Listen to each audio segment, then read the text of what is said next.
There's something truly special about Knockout City. For a title that's been published by Electronic Arts, from a studio that doesn't even have a Wikipedia page, to the entire concept being competitive dodgeball, my expectations were not set very high, but they were nevertheless blown out of the water.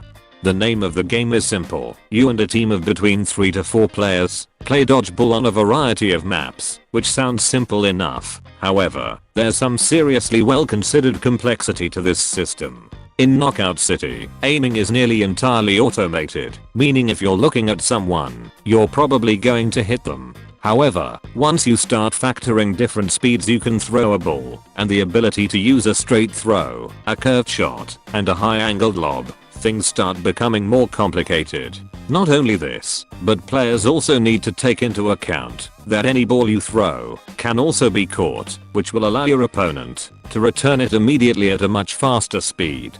This speed boost doesn't only apply when catching an enemy's throw either, as players can pass to their teammates, which will immediately fully charge their throw without needing a wind up.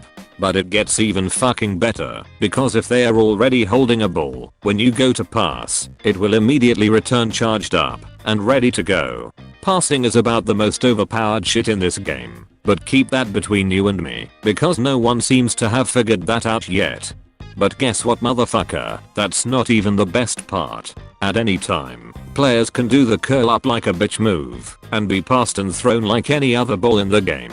The only difference is that players hit by a person get eliminated immediately. Do not pass go, do not collect 200 Robux. But throwing your friend at a stranger over the internet just isn't good enough for Knockout City, because charging up the throw will turn you into a fucking AC-130 gunship and allow you to instantly fucking nuke whoever the fuck you decide to land on. Anyway, as I was saying, he turned himself into a dodgeball. Funniest shit I've ever seen.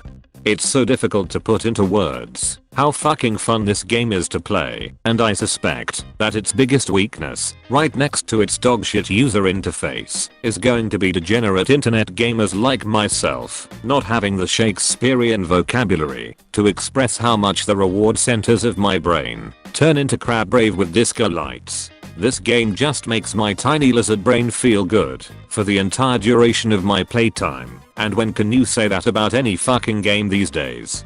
For any viewers who might have been watching this channel for any amount of time, you'll probably know that my aim is about as consistent as my upload schedule, and therefore my enjoyment usually comes from exploiting a game's dumb mechanics and the psychology of enemy players to score those big W's. Knockout City was basically made with me in mind, so I'd like to thank Electronic Arts for clearly running my channel through an advanced AI algorithm to come out with an 80-man project perfectly designed to inject an excess of dopamine into my brain. It was around this time last year when I finally picked up Deep Rock Galactic, and to this day, I still consider that title my favorite game of 2020. Like clockwork this year, Knockout City is finally scratching that itch, after I've fallen back into that trap of only playing live service titles that released 5 years ago.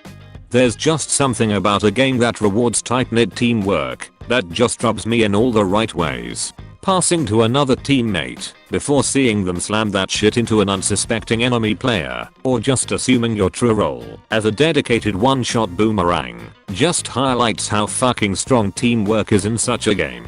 This is made most obvious of all when a team fight is breaking out, and for whatever fucking reason, no one in the lobby actually has a ball, which usually means that the team to win is the first one to figure out that they can just throw each other at an now defenseless enemy. One of the funniest parts about this game is that if you come across a lone enemy player and neither of you have anything to throw, you just look at each other like that blank-faced Monsters Inc. meme, knowing that either of you would have a free kill if you just stuck with your team.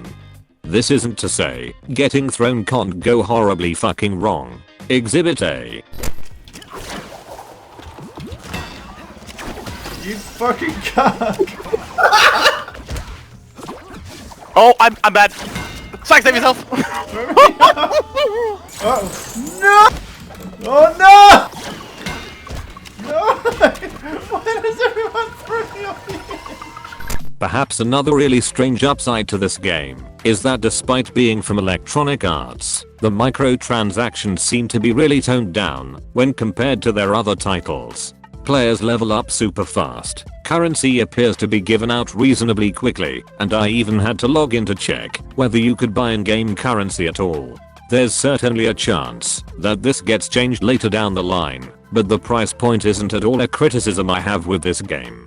This is especially true when considering that Knockout City is literally free with the Xbox Game Pass, meaning you have no fucking excuse to not get you and your friends around this beautifully well crafted clusterfuck. Typical Sony enjoyers are arguably even more blessed, as they have the options to pay full price, wait for the game to inevitably come to PlayStation Plus, or just play Ghost of Tsushima with a shit-eating grin on their face. This is my review. Play the fucking game, hit the bell or some shit, roll the outro.